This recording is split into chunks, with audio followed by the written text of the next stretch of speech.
My colleagues, The gentleman will suspend. The House will come to order.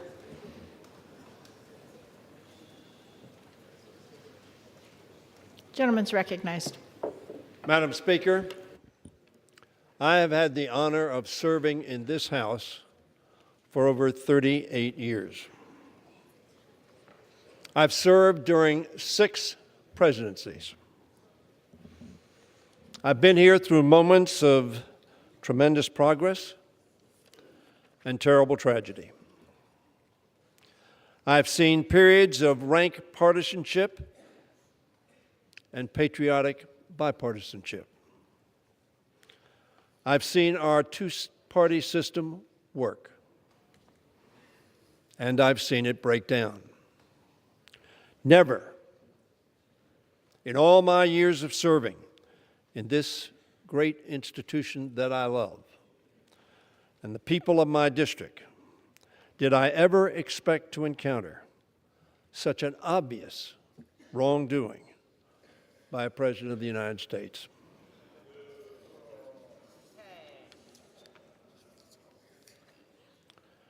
Nor did I expect to witness such a craven rationalization of presidential actions, which have put our national security at risk, undermined the integrity of our elections, and defied the constitutional authority of the Congress to conduct oversight.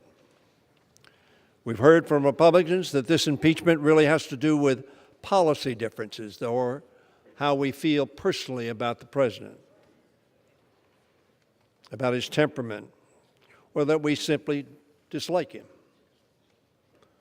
Throughout the Trump presidency, Democrats have resisted pursuing impeachment, even as we watched with dismay and disgust at a pattern of wrongdoing. That pattern included ordering federal agencies to lie to the public, firing the FBI director for refusing to end investigations of his campaign, siding with Vladimir Putin against our intelligence agencies, taking funding away from the military to put towards an ineffective border wall, and setting policies that have led to the separation of families and caging of children. We have to be sure deep disagreements with the policies and actions taken by this president. There's been a lot of talk about the 63 million people who voted for Mr. Trump. Little talk about the 65 million people who voted for Hillary Clinton.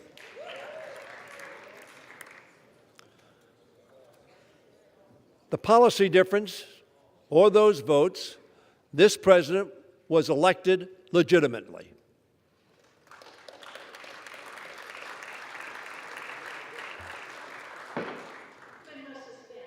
The House will stay in order. The gentleman deserves to be heard. Gentleman's recognized.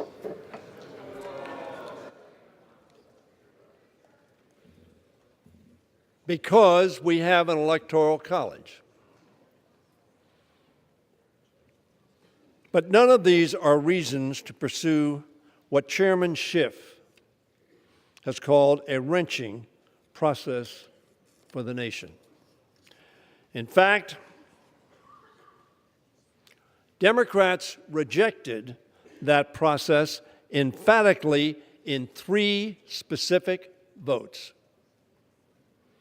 In December of 2017, Democrats overwhelmingly voted against pursuing articles of impeachment, including the Speaker and myself. We did so again in 2018, with over 60% of the Democrats rejecting pursuing articles of impeachment. And again, just months ago, in July of 2019, 60% of the Democrats said no to pursuing articles of impeachment. Just days before the infamous July 25th telephone call,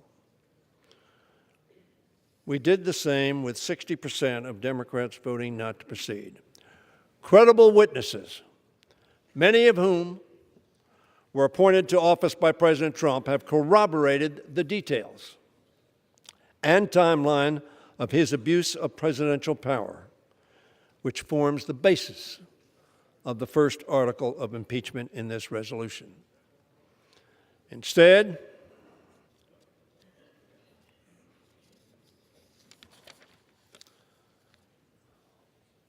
I will not recount all of the witnesses or abuses that have occurred. I congratulate my colleagues and Mr. Nadler and his committee and Mr. Schiff and his committee for setting forth a compelling case. They've been laid out fully in the articles before us and by colleagues in their remarks. What I will do is remind Americans that the House provided President Trump every opportunity to prove his innocence, but the witnesses were precluded from coming forth.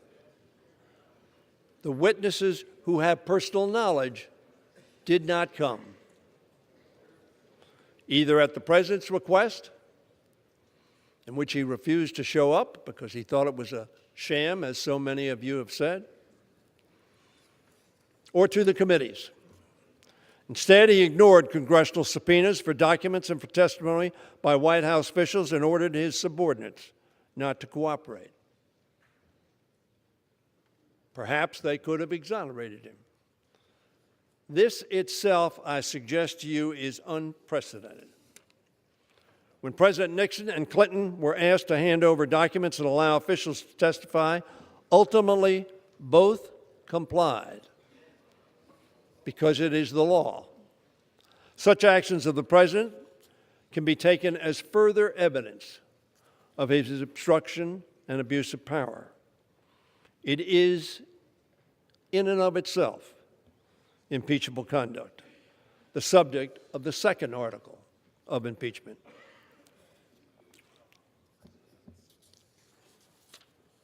These two articles before us concern two very profound constitutional issues about the abuse of power in our republic.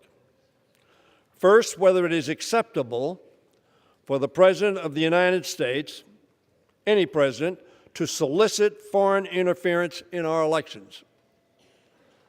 There is a difference as to whether he's done that, and the place to try that is in the United States Senate. But we believe strongly there is probable cause to conclude that. To undermine our national security, the integrity of our elections, and the integrity of our democracy. And secondly, whether it is permissible for the President to obstruct Congress and act as if he is above the law and immune from constitutional oversight. On December 4th, the Judiciary Committee heard the testimony of constitutional law experts who weighed in on these points. Some 1,500 historians have said the same thing. As Professor Noah Feldman said, if we cannot impeach a president who abuses his office for personal advantage, we no longer live in a democracy. We live in a monarchy, or we live under a dictatorship. The votes we are about to take concern the rule of law and our democracy itself. Let us not forget the words of John Locke, so influential to the founders of our republic. John Locke, millennia ago, said this: wherever law ends, tyranny begins. This impeachment asks whether we are still a republic of laws, as our founders intended, or whether we will accept that one person can be above the law. In America, as we have said over and over again, no one is above the law, but only as long as we hold every person accountable for breaking the law, even a president, will that be true.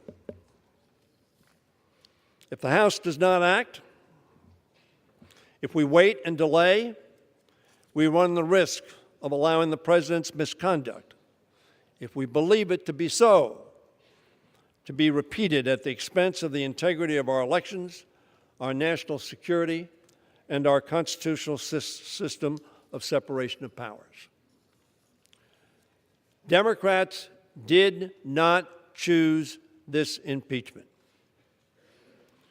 We did not wish for it.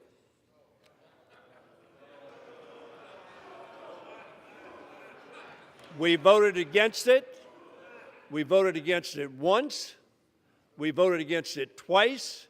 We voted against it 3 times as recently as July. We did not want this. However, President Trump's misconduct has forced our constitutional republic to protect itself. These votes that we are about to take and the process that will follow in the Senate are not only an assessment of the President's commitment to the Constitution or to his oath of office, it is, as well, a test of our own. Damning evidence of the President's high crimes has emerged. Nevertheless, Republican members of this House and of the Senate have continued to defend a president whose actions seem to many of us to be indefensible. All of us feel a sense of loyalty to party. It's what makes our two-party system function.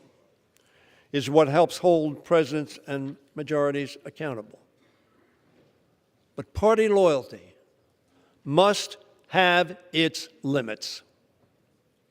And as evidence of the president's impeachable offenses have mounted daily as the witnesses testified, it has become increasingly clear that the limits of partisanship have been reached and passed. Now Democrats and Republicans together face a test before our constituents, our countrymen, and our Creator. The New York Times on October 18th summarized the question now posed to House and Senate, Republicans and Democrats. Compromise by compromise, Donald Trump has hammered away at what Republicans once saw as foundational virtues: decency, honesty, responsibility, and yes, even civility.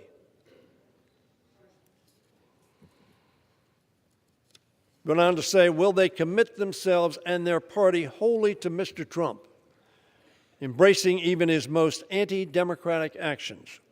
Or will they take the first step towards separating themselves from him and restoring confidence in the rule of law? Madam Speaker, we have seen Republican courage throughout our history, from the Civil War to the Cold War. In 1950, Margaret Chase Smith, the senator from Maine, a Republican, spoke bravely against the cancer of McCarthyism in her party, leading 6 of her Republican colleagues in a declaration of conscience against their own leadership. We are Republicans, they declared, but we are Americans first. In 1974, one congressman took the brave and principled step of becoming the first Republican on the Judiciary Committee to support impeaching President Nixon. He said to his colleagues and to the country, and I quote, It isn't easy for me to align myself against the President, to whom I gave my enthusiastic support, on whose side I've stood in many legislative battles, whose accomplishments in foreign and domestic affairs I've consistently applauded. But it is impossible, he went on to say, for me to condone or ignore the long train of abuses to which he has subjected the presidency and the people of this country. The Constitution and my own oath of office, he said, demand that I bear true faith and allegiance to the principles of law and justice upon which this nation was founded. And he concluded, and I cannot, in good conscience, turn away from the evidence of evil that is to me so clear and compelling. My colleagues, that congressman's name was Larry Hogan, Sr. He represented the 5th District of Maryland, which I now represent. His son is presently the second-term Republican governor of our state. When Larry Hogan Sr. died in 2017, every obituary led with praise for his act of political courage. Who among us, many years from now, will receive such praise as a man or woman of courage? Who will regret not having earned it? We've talked a lot about partisan differences. There is one person who has spoken today who is neither a member of the Republican Party nor the Democratic Party. His name is Justin Amash, who represents a Republican district. He left the Republican Party, and in doing so, he admonished his colleagues that, quote, this president will only be in power for a short time, but excusing his behavior will forever tarnish your name. He spoke on this floor in support of the 2 articles that we will consider this evening. Neither a Democrat nor a Republican. Representative Amash, of course, is the only member of this House who has no allegiance to either party, but to his country. He is supporting, as I've said, both articles. We need not ask who will be the first to show courage by standing up to President Trump. The question we must now ask is, who will be the last to find it? The pages of our history are filled with Americans who have the courage to choose country over party or personality. But as President Kennedy wrote, the stories of past courage can teach. They can offer hope. They can provide inspiration. But they cannot supply courage itself.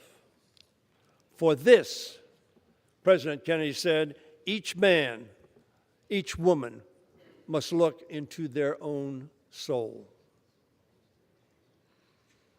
I urge my fellow colleagues in the House and, yes, in the Senate to look into your soul.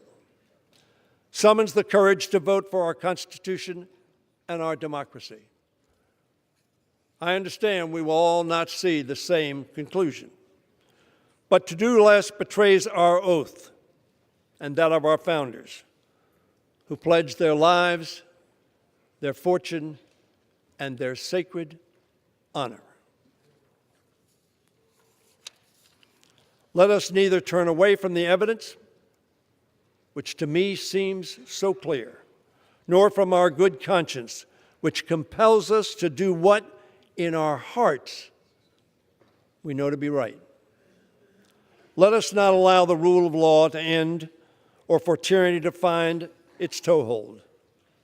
With our votes today, we can bear true faith and allegiance to the vision of our founders, and we can show future generation what it truly means to be Americans first.